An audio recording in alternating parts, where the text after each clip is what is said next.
All right. Do you have a notification? What kind of notification? Does it say Yuri's recording the call Yeah, or anything? yeah, Okay, I do. perfect. Okay. Well, everybody, welcome to another edition of One Plus One, your place for inconvenient truth-telling and myth-busting. We are joined by a spectacular journalist and activist, John Potash, who has written a book and a documentary based on that book called "Drugs as Weapons Against Us: The CIA War on Musicians and Activists." He had done another book which which we're going to talk about how the FBI was actually involved in the murder of both Tupac and Biggie. We have limited time today, so we're just going to get straight into it. So first of all, Mr. Potash, thank you for joining us on the One Plus One. You're welcome. Thanks for having me on, York. It's an honor to have you on. In fact, a mutual friend of ours who's a fan of One Plus One, Solomon Kamajan. I was watching four interviews he did with you, and when I watched those interviews, I said to myself, "Wow, this is a guy I definitely have to get on." And before I even get into before I get into even my first before I even get into my first question, I had the chance to interview Whitney Webb several months ago to talk about her investigation into the whole Epstein criminal network, and very shocked how you have the American deep states, the British deep state, the Israeli deep state's hands all over this, and them even working with organized crime and figures in the entertainment industry. Sure. And when reading Whitney Webb's work into that, and watching interviews with her, it made me think to myself that, wow, I know that the CIA does evil shit all the time, but this takes like evil to like a whole nother level. Yeah. So when I was watching Solomon's interviews with you, and then I managed to find a copy of of the documentary based on your book, Drugs as Weapons: The CIA's War on Musicians and Activists.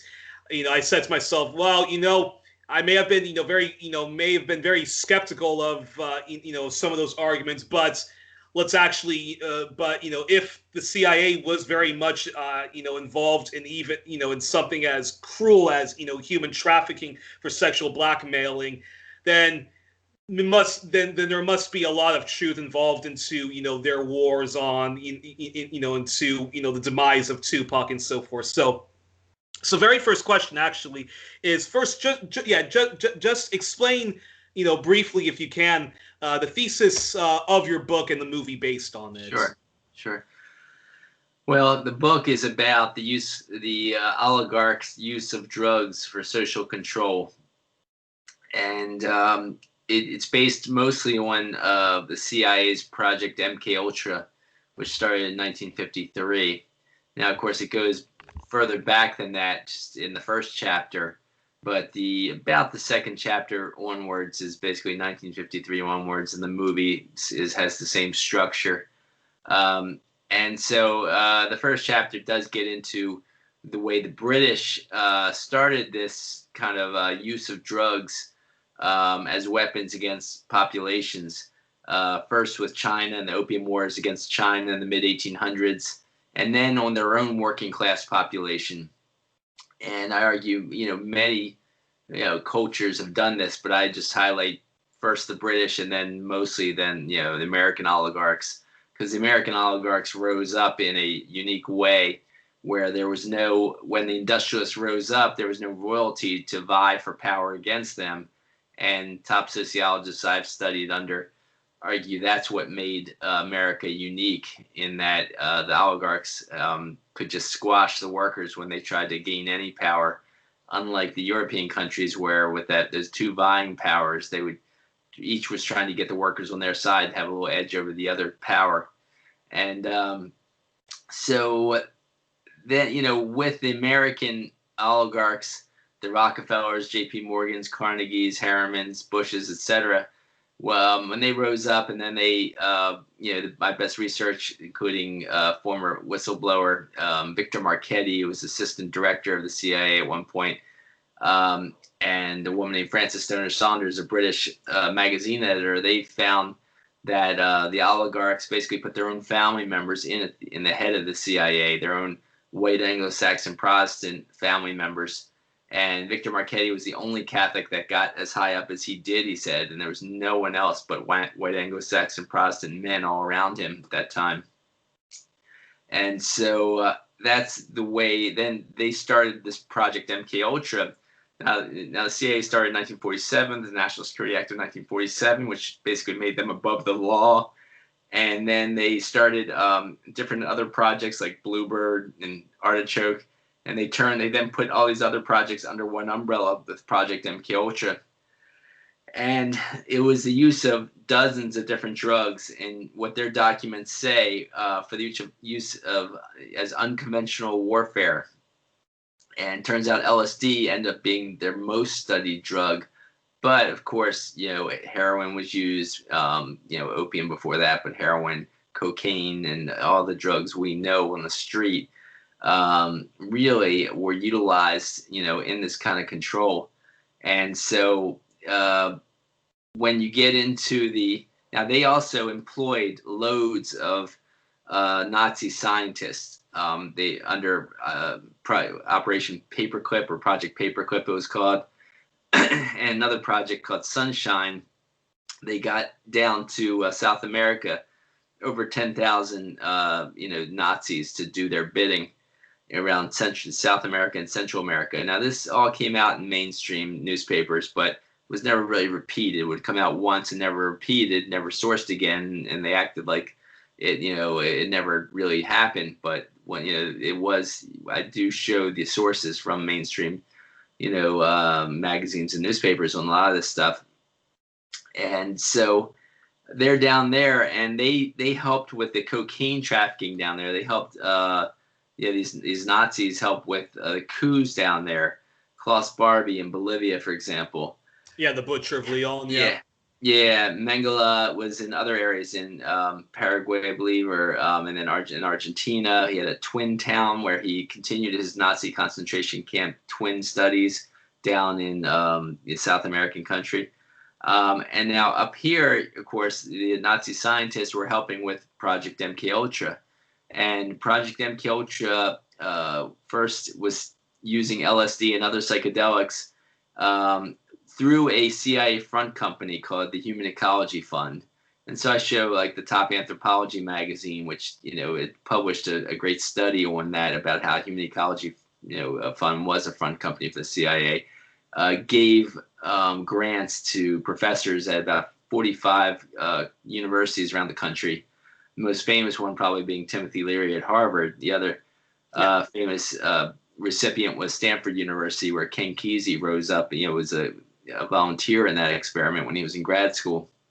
And so I show the best evidence that these people became kind of pawns. Timothy Leary became a pawn of the CIA and or British intelligence. I show how that occurred. And Ken Kesey on the West Coast became a pawn when they were both given huge amounts of psychedelics and then manipulated thereafter. Now, Timothy Leary admitted in interviews that he was actually a knowing pawn at some point, about 1962 or 3 onwards. He was a knowing pawn, he said. But he was they really messed up his head at first with a 3-day trip, and then you manipulated him thereafter. And so that was to counter the civil rights movement at the time. Martin Luther King was leading the civil rights movement in the South, and loads of activists from the New York City area in particular. That was the biggest hotspot for freedom riders that went down south to help Martin Luther King and the movement for civil rights. And so many of them were actually lured to a party that, like Timothy Leary was kicked out of Harvard at some point. And this came a family called the Mellon Hitchcocks. It was William and Peggy Mellon Hitchcock came in and offered tons of money to Leary and two of his other professors, Ralph Metzner and Richard Alpert, to start a group called the International Foundation for it was if an International Foundation for something internal. A very sweet sounding name. Yeah, some ridiculous name, Internal Freedom, International Foundation for Internal Freedom. And they actually funded offices all over the country, maybe half dozen offices around the country, and even an office in Mexico for this new group of theirs to promote, psychedelics. And of course, and so the Mellon Hitchcocks had family members in the highest echelons of U.S. intelligence. They also owned Mellon Bank and Gulf Oil. So they were incredibly, wealthy oligarchs who were interconnected with U.S. intelligence. So this was obviously a U.S. intelligence operation. They then funded, and Timothy Leary was involved with a group called the Brotherhood of Eternal Love, which ended up becoming like really what was called the largest source of LSD in the world. And it started with a guy named Augustus Owsley Stanley III, who came from an oligarch family from Kentucky. They were the governor, senator, and had top positions in Kentucky. And is Augustus Owsley Stanley III latched on to Ken Kesey. And Ken Kesey was actually given a job at the place they did LSD experiments on him. It's at a Stanford University hospital. And so he was given the keys to the supply of LSD. So they let him steal, quote unquote, steal loads of LSD and just offer it at these parties he had at Stanford University, graduate program in writing. And so people started, coming around him that end up calling themselves the Merry Pranksters. They manipulated him. They got him to particularly have a bus ride. And this bus ride, that the Merry Pranksters bus, actually they were supposed to be going across country to where Kesey was going to have like a book launch or possibly do something with his publishing company. I might have been receiving an award of some sort for his writing at the time. He had originally written One Flew Over the Cuckoo's Nest. Before he became this, crazed with these psychedelics.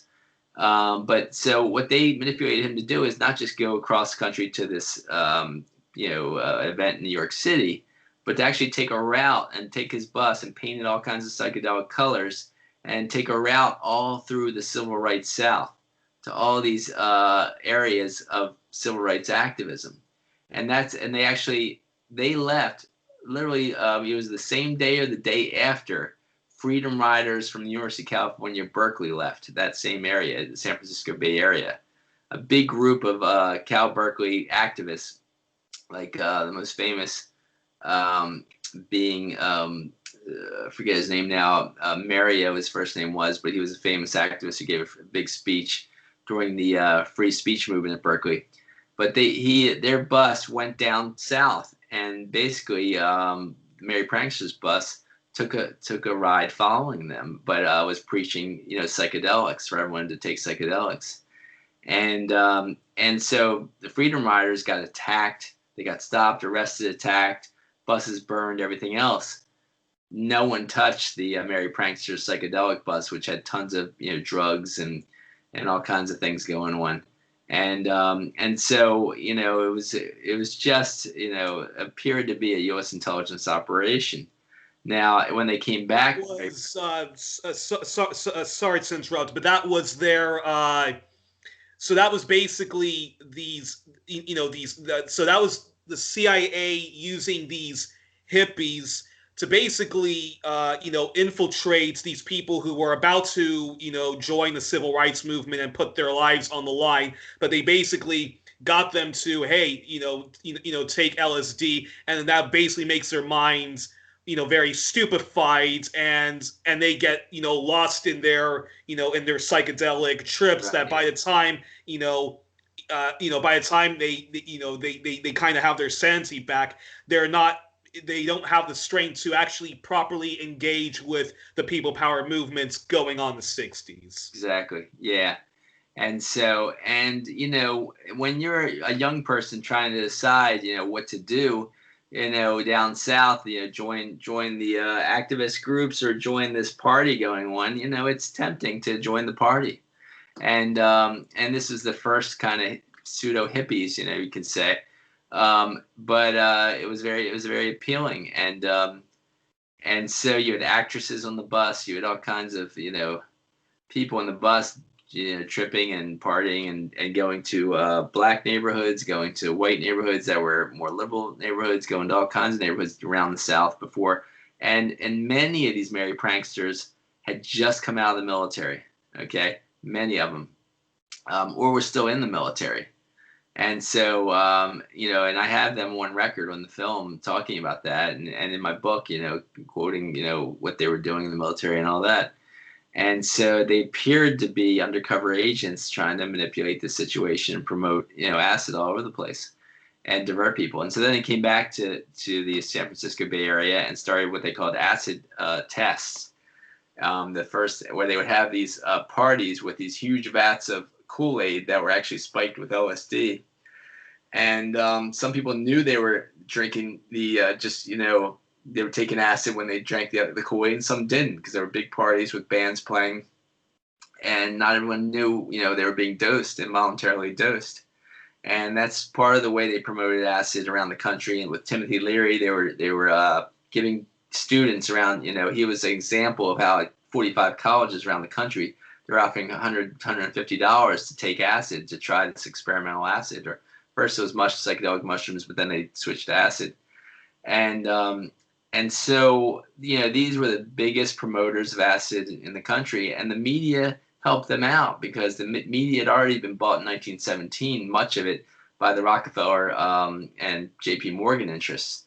And then, come by this time, even more was bought, even more of the, alternative media was even owned and bought, and where a lot of the alternative media, sadly enough, appeared to be front groups because they had such high connections to U.S. intelligence.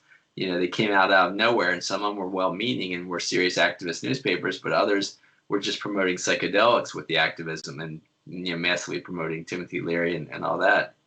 So now the acid test turned into what they call be-ins. That acid test got to be thousands of people going to these parties. The be-ins had 10,000 people attend, and then they turned into sadly enough, the great rock fest that we all love, turned into huge places for just distributing, all these drugs. Now, we all want to see great music, of course, but it's just sad that it was so infiltrated by so many drug dealers that were massively pushing, tons and tons of psychedelics. So that diverted just huge amounts of young idealistic people that were, some were diverted, some weren't, some were in between. And were doing drugs, but not realizing that it could be hurting their best activism. I talked to professors who said they were involved, who were involved in the peace, movement, the anti-war movement, and the civil rights movement, and they said, "Oh, we didn't really, take acid that much. We just took it on the weekends, and that's what they would say. So it took every weekend, and when you're trying to do, support yourself and do activism on the side, taking acid for and having an 8-hour trip each weekend does not help your cause, and does not help your best thinking and most lucid thinking for your best activism, which you need when you're opposing these the oligarchs who have billions and billions of dollars they're putting into fighting for their cause to keep the war going. Now the war itself, besides trying to thwart the civil rights movement with this kind of work, they're also trying to thwart the growing anti-war movement, the growing anti-Vietnam War movement. The Vietnam War itself, and feel free to interrupt me at any time, Yuri, because I'm... No. Go ahead. This is good. Sure, but the Vietnam War itself, the best evidence was that it was not a war against communist, Vietnam. It was really a war against, to win over, to control the poppy fields. The French had tried to control the poppy fields, and they did for decades, but the World War II had kind of decimated them a bit, and so they were weaker, and so now the U.S. wanted to control the poppy fields, and the poppy fields, of course, produce opium and heroin. And what did they do with that opium and heroin? They used it to control the masses. So during the Vietnam War, they would fly out, and I've got it in my book and my film, eyewitnesses to the fact they were flying out on the planes, tons of opium to the United States, and they were sending it into, many communities, but particularly communities of color. And so I used to work with some, Black American, counselors who would just say, like, they were older than me at the time. I started working in 1989 in the field of addictions counseling, and then, moved on to broader counseling. But 1989, they would tell me that in their neighborhoods in the 1960s, everything was so peaceful and everyone had such strong community bonds. But when the drugs came in like crazy during the Vietnam War, the heroin came in like crazy. Everybody had to lock their door all the time and couldn't communicate, and were scared to death of all the heroin addicts that popped up out of nowhere, because heroin was everywhere and very cheap from the Golden Triangle area.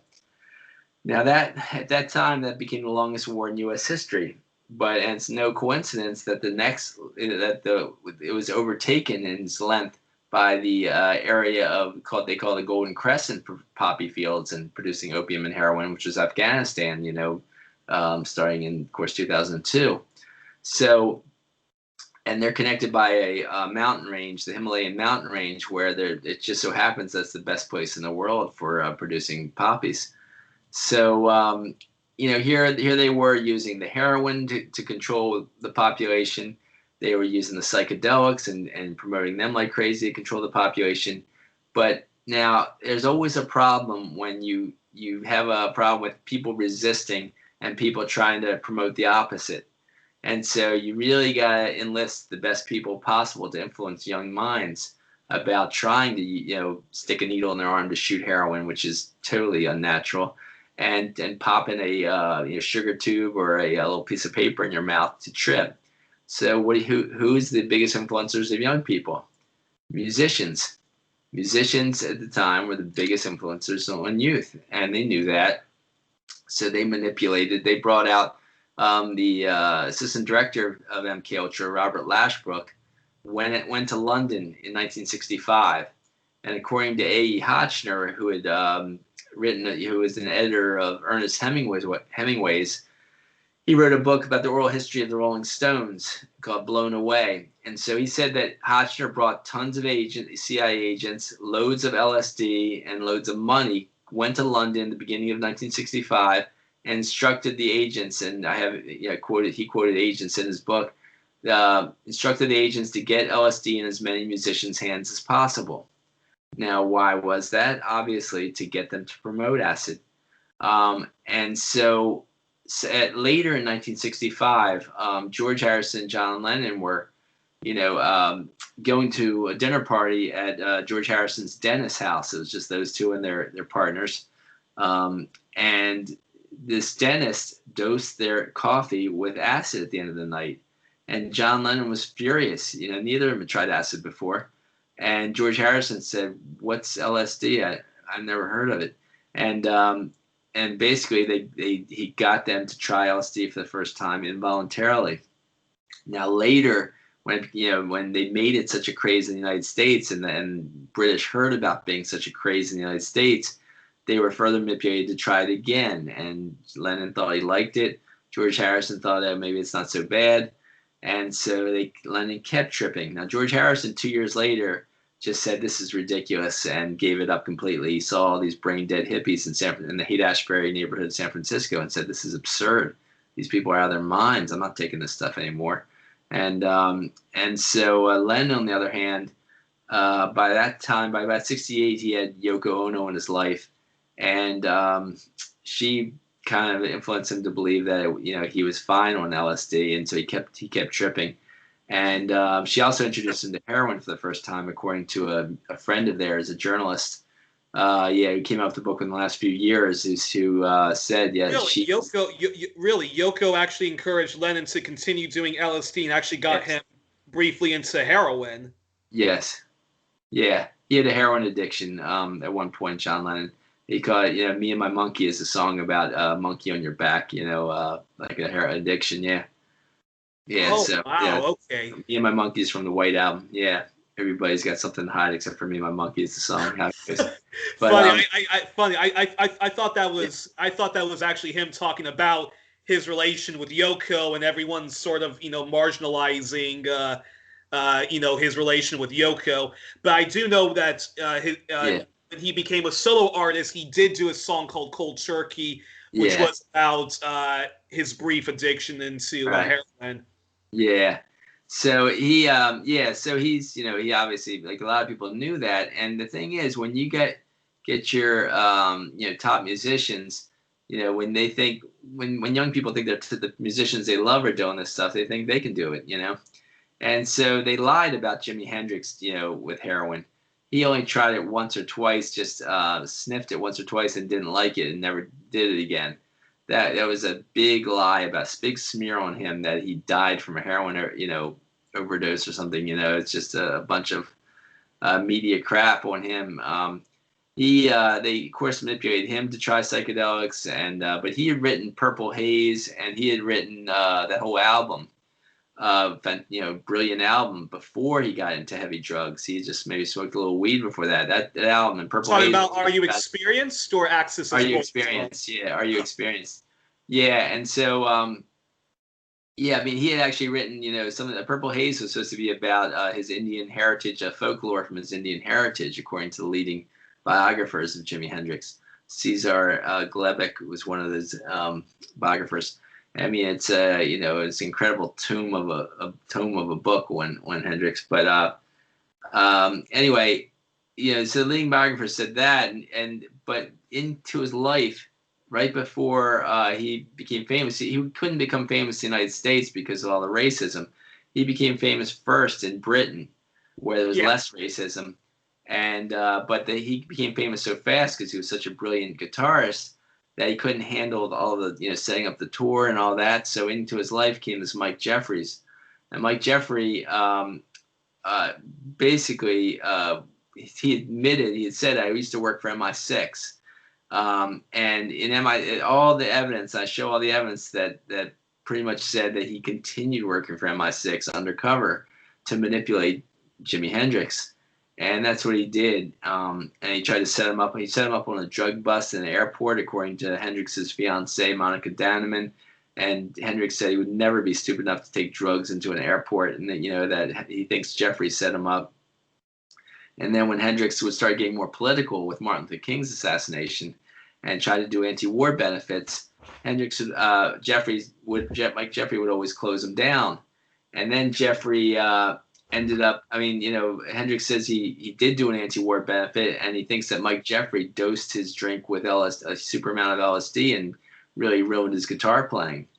And so meanwhile, Monica Danneman said that Hendrix had gotten away from any heavy drugs and was just smoking a little weed and drinking a little bit at the last year of his life, and he was constantly trying to fire Mike Jeffrey. And within 24 hours of firing 48 hours of firing Mike Jeffrey, he ends up dead, Jimi Hendrix.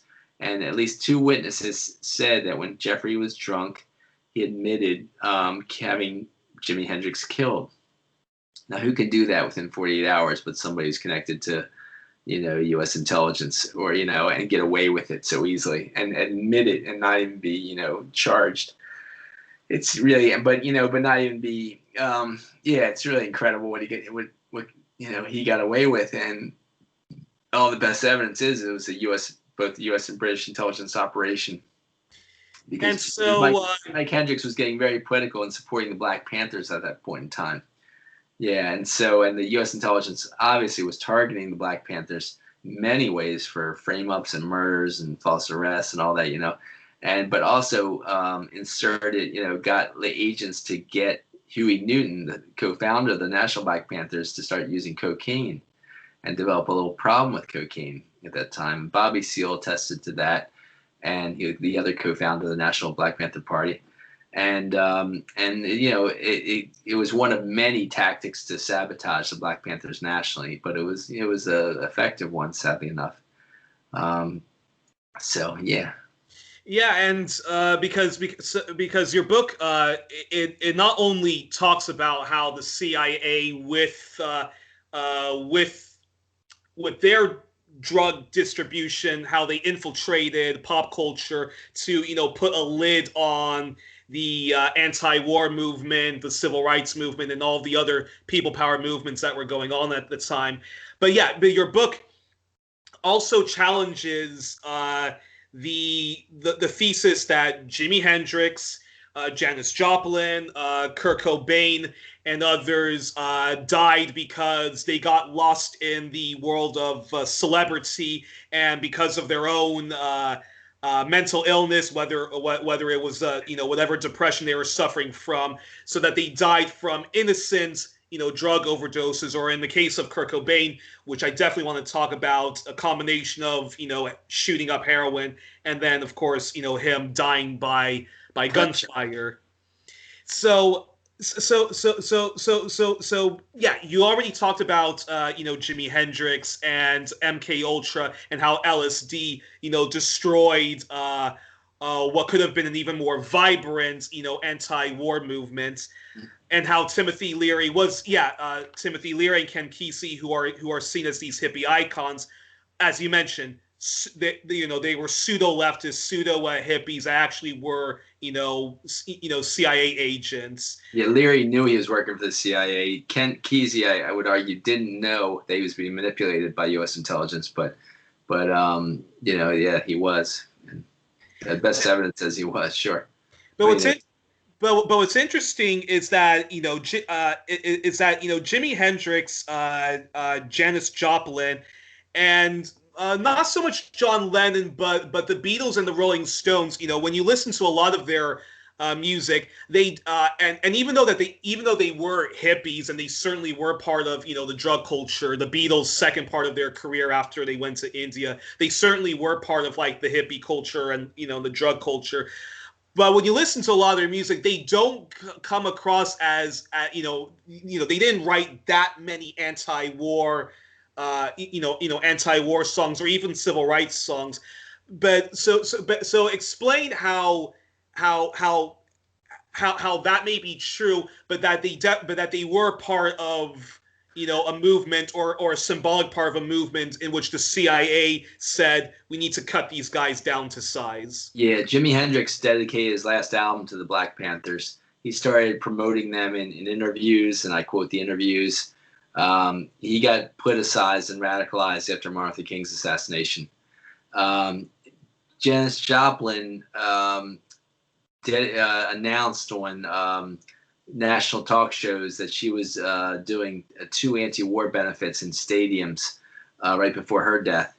And so they were like unprecedented, anti-war benefits, huge stadium benefits. And she was the biggest name on the bill for both those benefits. And so, that was their undoing for sure.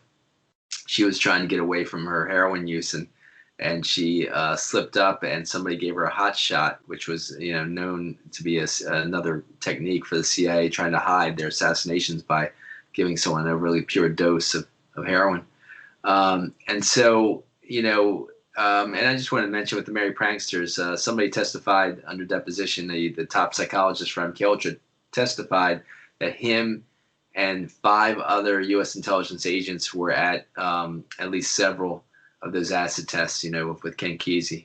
So that's just more evidence about that. But with these, so a number of these different popular musicians had different degrees of activism for sure. Tupac Shakur was arguably the most intense lifelong activist, even though he hid it behind a facade of this gangster rapper. And that was part of a political movement to appeal to gangs and then politicize them, that people didn't know about him, that his business manager and political mentor, Watani Tayihimba, told me. He was a former Black Panther. And so, so each of them had different degrees of activism, and, but it's kind of, the media did not definitely censored the fact that they were all getting more political at the end of their lives. And that's the key element of that. So all right. So talk to us then about before we talk about Janis Joplin, Bob Marley, Tupac, and Biggie. you already mentioned MKUltra, and for people who say, Yuri, you and your guest are all going into conspiracy theory world. Talk to us then about MKUltra and the assassination, if you will, of Paul Robeson. Yeah, well, so in my film, I have Paul Robeson's son talking about being with his father after he was dosed with LSD in Russia, and him getting dosed himself with acid. And they did it again and again to Paul Robeson Sr. And Paul Robeson was an extraordinary man. He was a Columbia University Law School graduate. He was the top singer in the world. He was a top athlete, All-American football player and lacrosse player. And, and he was an incredible activist. And in 1961, 2 or 3 weeks before he's about to meet with Fidel Castro and Che Guevara, some anti-Soviet Americans have a party right next door to, Paul Robeson's hotel room, and lure him into, the party and convince him to have a drink, and it's dosed with a massive amount of LSD. Or BZ, one of the super psychedelic. His son wasn't totally sure, but his son says it could have been LSD, or it could have been BZ, one or the other. Either way, that they did it to Paul Robeson Jr., who was an adult at the time, who came over to see what happened to his father. They kept doing it to Paul Robeson Sr. They convinced the family to have him go into a mental institution in London to get checked out. And then they gave him tons, dozens and dozens of super high level electroconvulsive shock treatment, which hurt his brain. And so he became recluse after that. He didn't want to be remembered that way, because he was absolutely brilliant man who could speak over 20 languages, absolutely genius, And so they neutralized him, obviously. And that was, the son has talked about it at length. Some of the records are there, the documents. British documents from the hospital and MKUltra documents about the targeting of Robeson. And so there are, the U.S. Senate Church Committee came out with they said was 15,000 MKUltra documents after the CIA tried to shred them all. They found them in the finance department, which had duplicates. And other people have, Martin Lee, who wrote the book Acid Dreams, eventually found that, another about 20 or so thousand, and said that 35,000 that, they basically had, or so 30 or 40,000 that they had, was about 10% he judged of the total, that, because 90% of them were shredded and they didn't have copies. So, a lot of this is on record. I show some of these documents, in my film and in my book.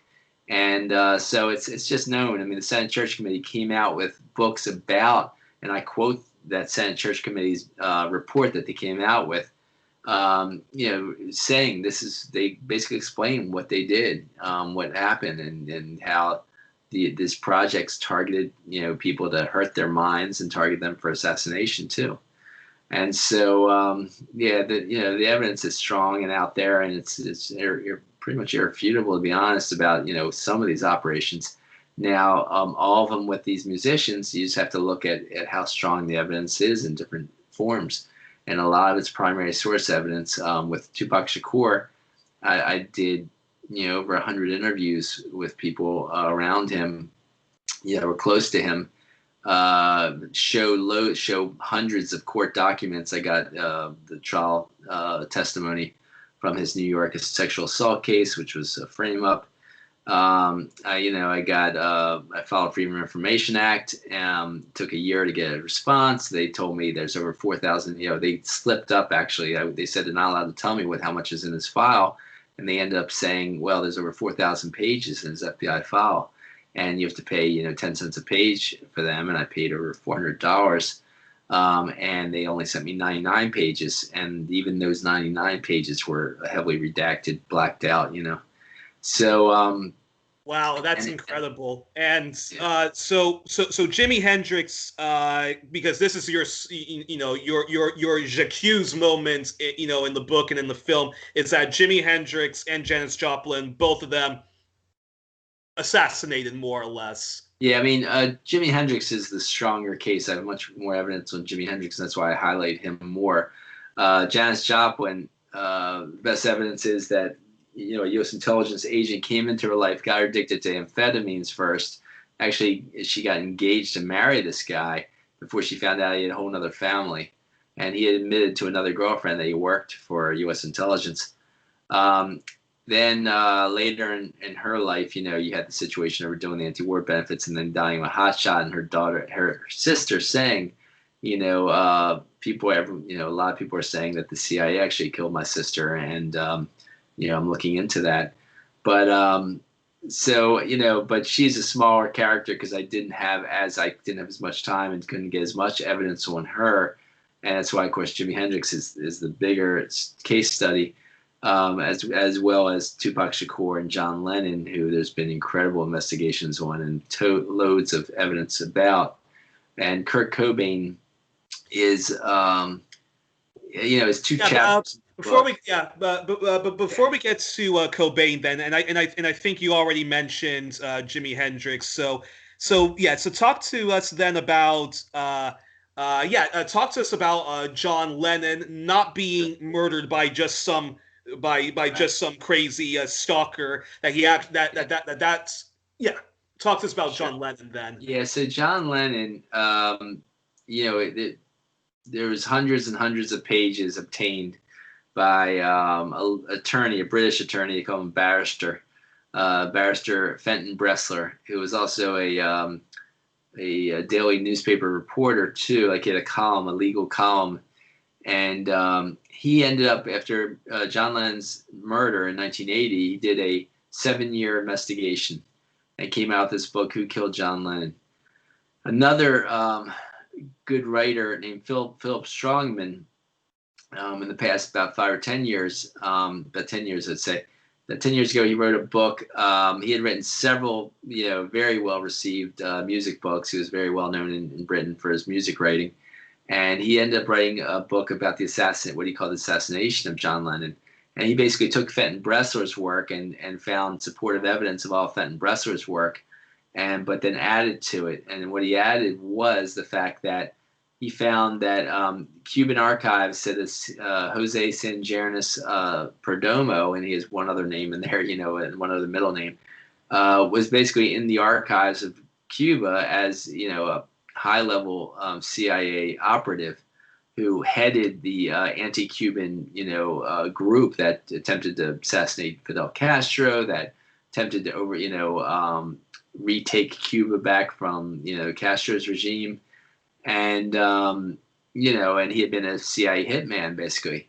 And so what's the name of the doorman that night at Dakota when John Lennon was killed at his apartment house?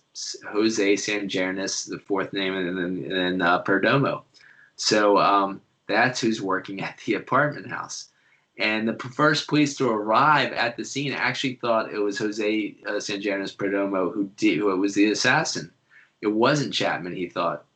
And so the best evidence is that, yes, it was a combination of Chapman and Perdomo. Perdomo was there to make sure the job was carried out properly. But Chapman, best evidence was that they used drugs and hypnosis to get him to do what he did. Part of the MKULTRA program.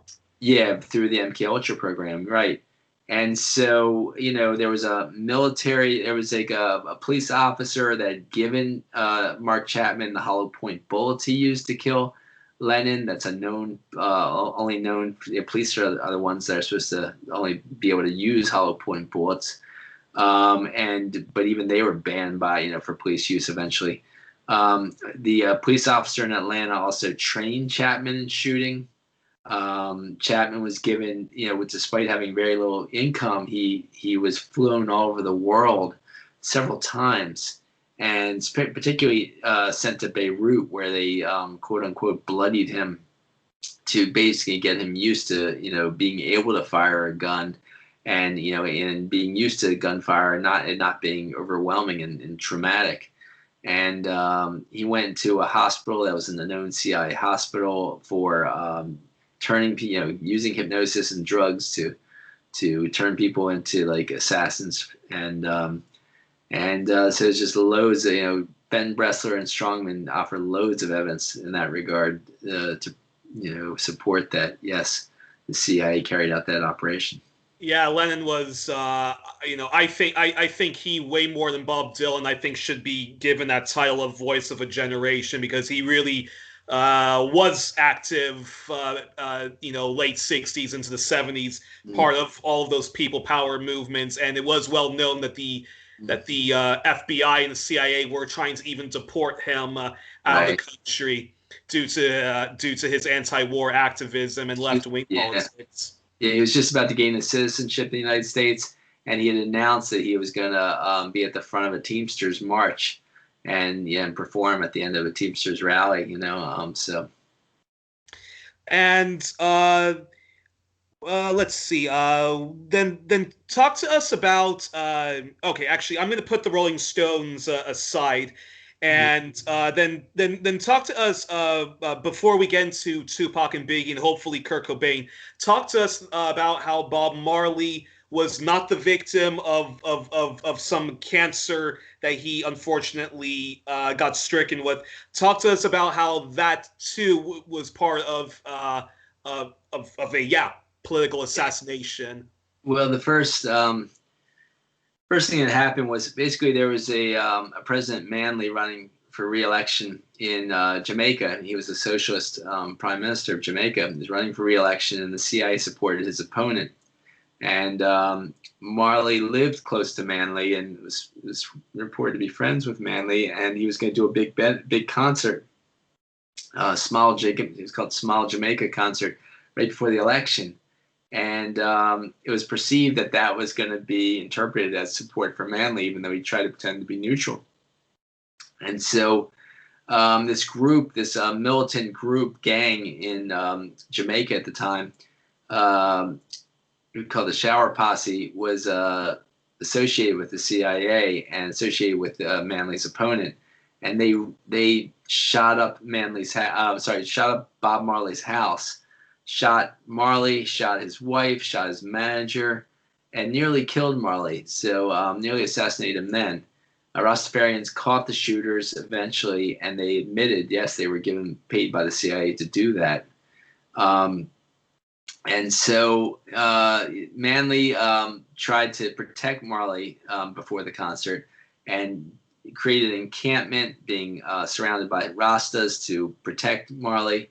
It was going to be safe in that encampment, they thought, but there was also a film crew that was going to make a documentary out of the whole Smile Jamaica concert. A guy named Lilu Lee, a former Black Panther who was half Asian, half Black, was part of that documentary team, film videography team, and he said that basically some new intern, some new person on the technical crew. He didn't really know who he was, but he basically brought some gift boots for Bob Marley when they went into the encampment to do the filming and offered them to Marley. And the Rasta culture is that you get a gift, you immediately try it on. So he tries on these boots, gets stabbed in the toe, in the big toe, by some sharp metal object, and didn't know what it was, didn't think much of it, but he just took his foot out real fast, and and said, "Oh," and Lee said he didn't think much of it. He thought it was just a defect in the shoe at the time. But and then they went on. They did the film. They did the election. Manley won, but within a few months, when Bob Marley was playing soccer, he crushed his toe, that toe that got stabbed in the shoe, and it was found that it had cancer in that toe, and that cancer was a fast-moving cancer and spread throughout his body. And then he thought, that's an odd coincidence. And people came to find that intern in that film crew was actually Carl Colby. It was believed it was William Colby, the CIA director's son. Now, a different CIA agent has said, no, that was actually me. And when it was deathbed, I still believe it probably was Carl Colby, forced to prove his chops, by doing something like this. I've seen this before, and but who knows? It's some CIA agent definitely appeared to set Marley up to be stabbed in the toe to get and I found MKUltra documents saying they were successful in working on cancer-causing agents that can be super carcinogens and cause cancer very fast, and lead to someone's death, and not be thought to be U.S. intelligence murder, but natural causes kind of death. And so it's believed that's what happened, and that's what Don Taylor, his manager, says. He thinks that that's what happened with that incident too. And and I think that's a perfect segue then into Tupac and Biggie. So talk to us about Tupac and Biggie, and how Tupac was the victim of an extension of the COINTEL programs, and how and how his entourage Suge Knight used drugs to stupefy him, and take it away from there. Yeah, so Tupac was, an activist from birth. His mother, Phony Shakur, was one-time leader of the Harlem Black Panthers. Her husband, Lumumba Shakur, had founded the Harlem Black Panthers. They divorced in prison because he divorced her when, with the Free Love movement, and her being elected to be the spokesperson for the New York City Black Panther 21 that were framed up and arrested in 1969, and kept in prison for 2 or 3 years. Till 71 when they were released, and they found not guilty. She's out being a spokesperson for them, and sleeps with a New Jersey Black Panther, gets pregnant with Tupac. She's then brought back in jail, bail's revoked. She defends herself in court. They get off. Tupac's born into that family of extended Black Panther family. His godfather is Geronimo Pratt, the Los Angeles Black Panther leader. His godmother is Assad Shakur, famous Bronx Black Panther leader. And so he grows up in that environment, and says when he's 13 years old, a pastor asked him what he wanted to be when he grows up. He says revolutionary. That's all he knew, is activism. And so by the time he was 17 years old, he was elected the youngest national chairman ever of the New African Panthers. And that was a young adult group of the New African People's Organization that he was involved in, of former Black Panthers and former Republic of New Africa activists. And they were about the same. The New African Panthers were about the same age as the Black Panthers when they started. They ranged from the ages of 16 to 32, and just like the New African Panthers. And so the New African Panthers were active in about 8 to 10 cities when Tupac was the chairman of them. So he was already a national Black leader before he became a rapper.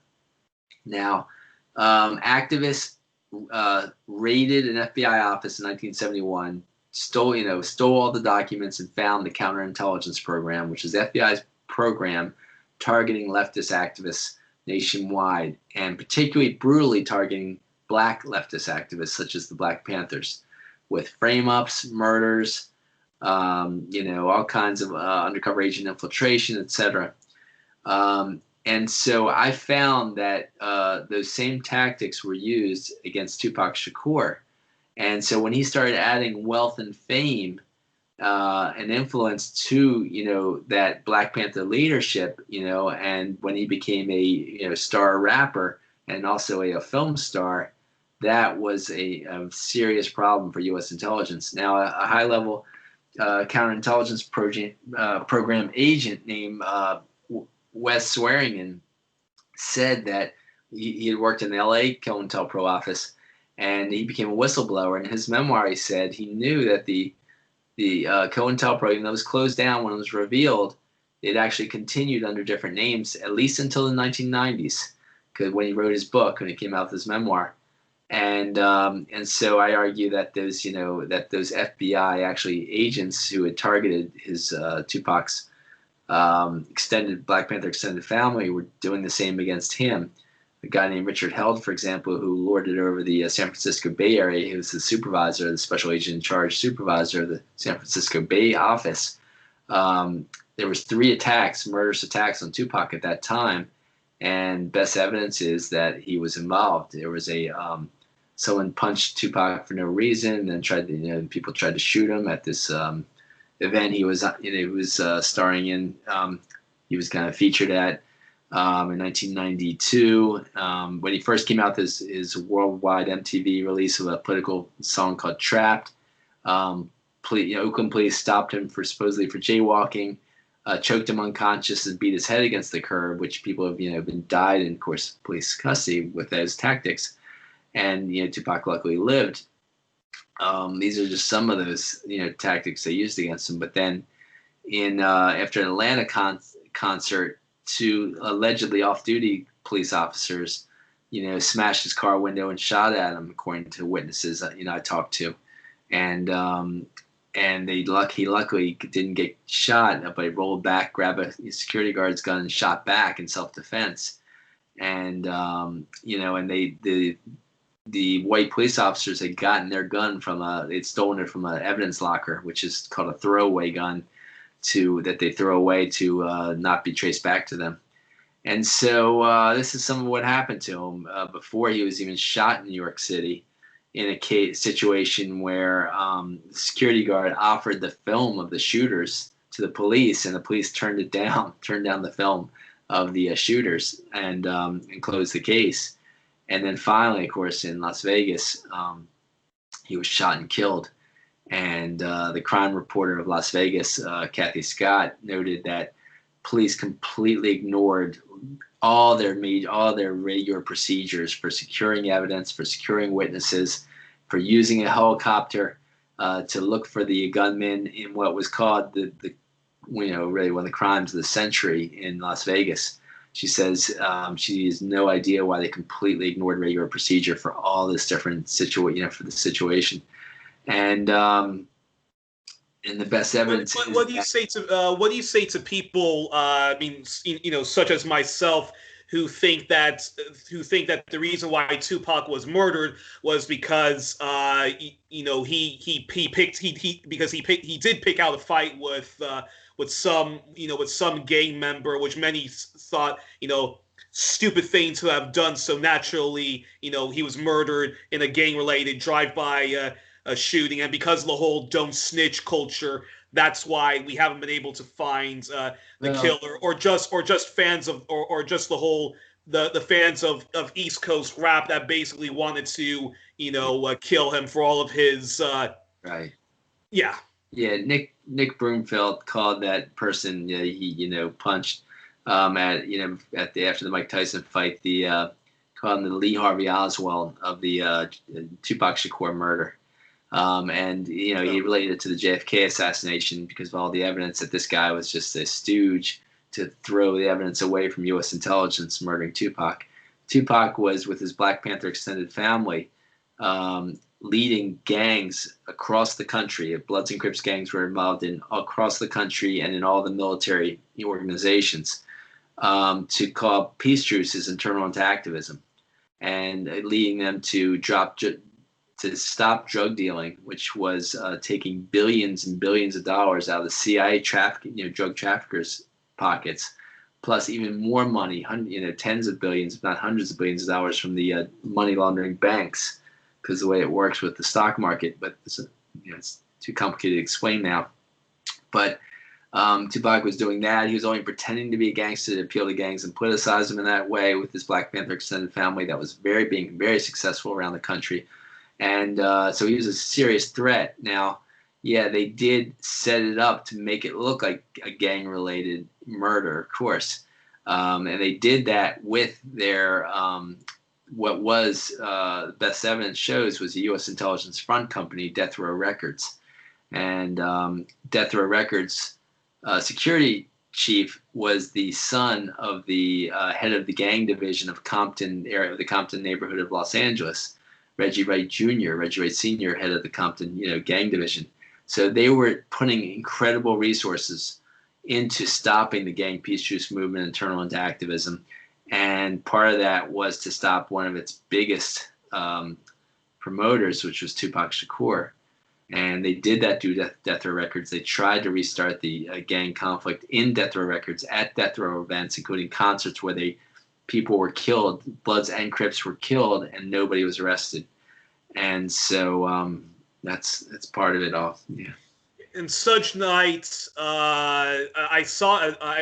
I'm gonna try to find that documentary if it's still available on YouTube. But there was an MTV documentary about gangster raps, and when they talked about Tupac's murder, some of the actual rappers on death, on Death Row Records were saying that many of them were trying to get out of Death Row Records because Suge was way too much involved in gang violence, drug trafficking, gun running, etc. Yeah. And that even Tupac was saying to to other rappers, I'm actually going to get out of Death Row Records because Suge is saying that I owe him money. Right. And Tupac was trying to give up weed and alcohol, and so eyewitnesses such as Russell Simmons, producer of Def Jam, said he was the only rapper at a party that for several hours would not touch any weed or alcohol, was just dancing all night. And he was engaged to Quincy Jones's daughter, Kidada Jones. He was settling down. He had already told Death Row he was leaving them. He fired the real owner of Death Row Records. I forget his name all of a sudden. The lawyer for Death Row Records. It was a white guy who had formerly represented one of a guy named Michael Harry Harris, who was one of the two-point man for Freeway Ricky Ross. Freeway Ricky Ross was getting tons of cheap cocaine from CIA operatives who were part of the godfather of crack and the whole crack epidemic. They were part of the Contra Army fighting the Sandinistas. They set up actually Death Row Records. Okay, Dave Kenner, the lawyer, who set up Death Row Records with Michael Harry Harris, one of the operatives under the CIA chain, and then they brought in Suge Knight as the stooge, basically lowest man on the totem pole. And so anyway, that's the way it all worked. But I guess with the last few minutes, I'll talk a little bit about Cobain, But we got to get rid of that. Sure. And then I'll just briefly say that that Biggie, the murder of Biggie was used to depict that this was a retaliation for the whole East Coast West Coast thing, but Biggie never took the bait of this was stated by a high-level police detective, Russell Poole, who said he found dozens of his fellow police officers at all levels of Death Row Records, and his higher up said you can call them covert agents. So. All right, now let's talk about Cobain. That one particularly interests me because I'm actually a fan of both Hole and Nirvana. Good. Okay. and I've often rejected that that Courtney Love was somehow involved in the murder as just cranky Nirvana fans, but Whitney Webb actually mentioned to me in my interview when I asked her about Epstein's ties to the entertainment industry. She mentioned Naomi Campbell and Courtney Love, and apparently Courtney Love is even in Jeffrey Epstein's little black book. So yeah, talk to us about how Kurt Cobain also politically assassinated. Yeah, I published an article in a journal with Whitney Webb published an article in the same journal, same edition, about Jeffrey Epstein. And that journal, I highlighted the fact that not only was Courtney Love in Jeffrey Epstein's black book, she was starred as one of the people that the head of kind of the household for Jeffrey Epstein starred the people that he said were material witnesses, saw and participated basically in the assault of sexual, of teens, of minors. And so he starred, it was a huge black book of people, and he starred about maybe a few dozen names, and she was like one of the only female celebrities that he starred that was actually participated in those incidents. And this came out, I think, in Vanity Fair, I believe. That's who I referenced on that. But either way, so yes, she is an operative of some sort. We don't know if she's a knowing operative or if she's got dissociative identity disorder.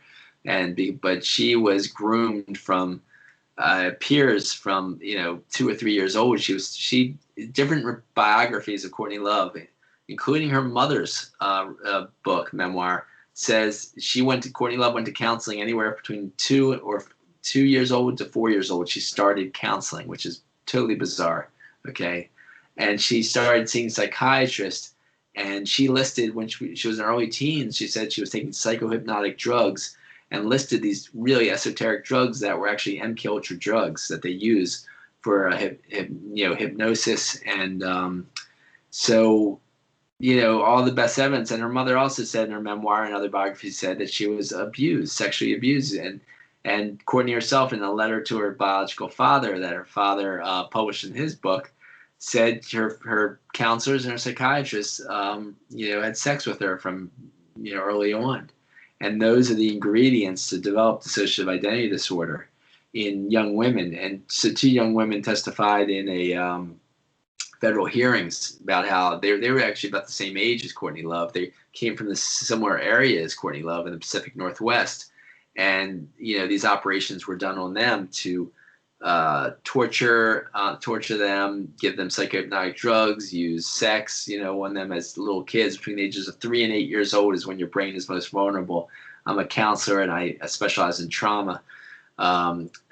And so that's when you can most easily develop dissociative identity disorder, which used to be called, multiple personality disorder.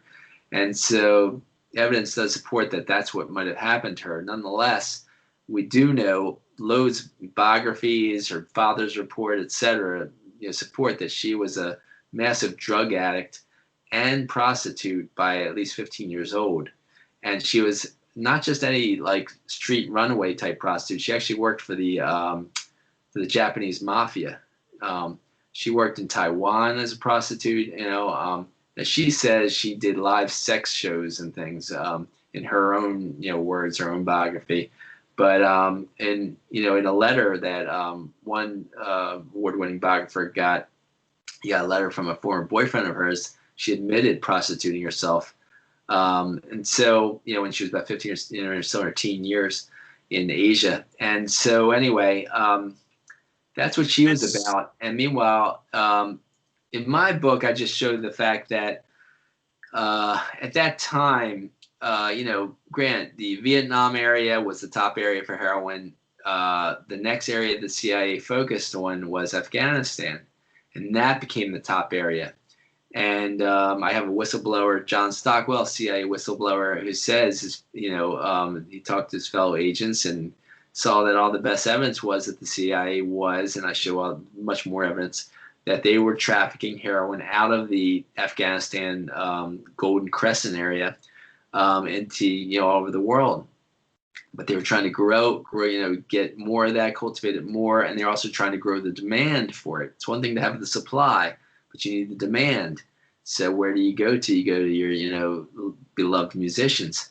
So Kurt Cobain, I show the evidence. They have psychological profiling. I've talked to a number of lawyers that the U.S. intelligence does psychological profiling. They started with the Black Panthers and in the 1960s, but they also did on others, leftist activists. White leftists too, but they continued it into the 90s, and Kurt Cobain fit the bill because he had a massive stomach problem, and everyone knows a tincture of opium can really help with stomach pain and stomach problems, and which he used to self-medicate, Well, he tried it as medication. He said in his diaries, he said he tried it about 4 or 5 times in about 4 years, and that was it. He just do it once or twice. He tried heroin, but he wouldn't. But it was actually Courtney Love that introduced him to heroin. Courtney Love was the first person to get him using heroin on a regular basis. He had never done that before. All friends and all evidence is he'd never done it regularly, but until he met her. And when he met her, she got into using it regularly, and then she immediately got pregnant with him. And so he tried to do the right thing and married her, but he made her sign a prenuptial agreement. And then their lawyer, Rosemary Carroll, is caught on tape by a detective who says that Kurt Cobain was divorcing her before he died, and she was. The best evidence was that she had actually poisoned his drink in Rome and sent him into a coma. And because what he was poisoned with was rohypnol, which is roofies. So you don't remember exactly what happened. But he almost died then. it was her prescription of Rohypnol that she had gotten in England, because it's not illegal in England as a sleep medication. It is in the United States. And she had been in England. She had been in England, and then she went to Rome to just, because he didn't even want to see her at that time. He was hateful of her at that time, but he wanted to see his daughter, Frances, Bean Cobain.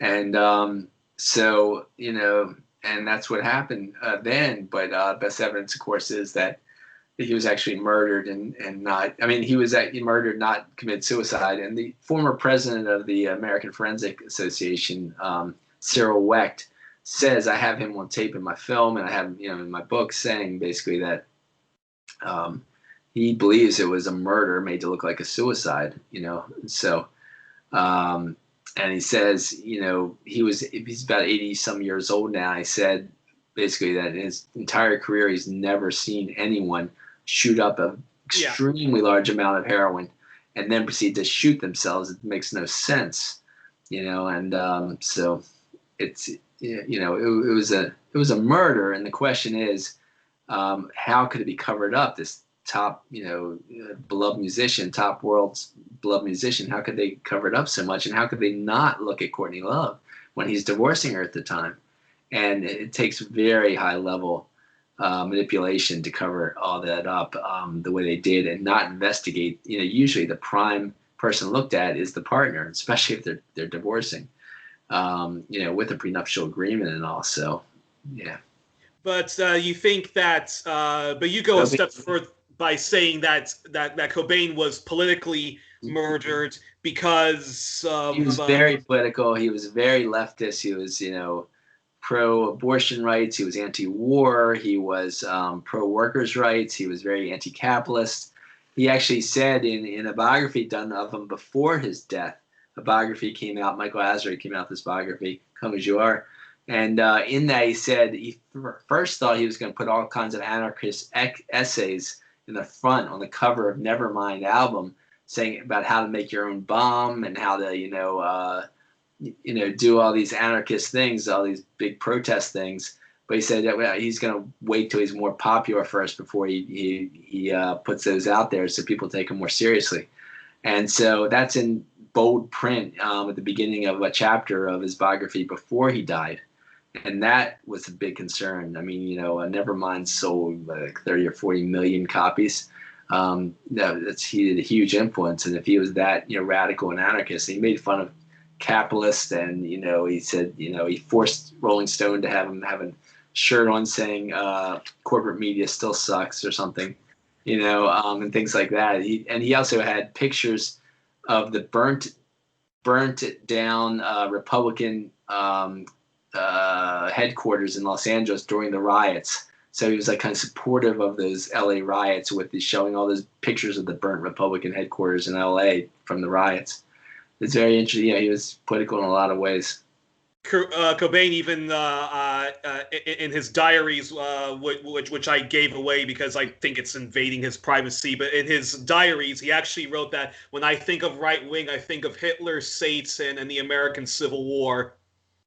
It's interesting. Yeah. But alrighty. I think you have to go soon, though, right? Yeah, I gotta wrap it up now. Alrighty. Well, okay. Well, okay.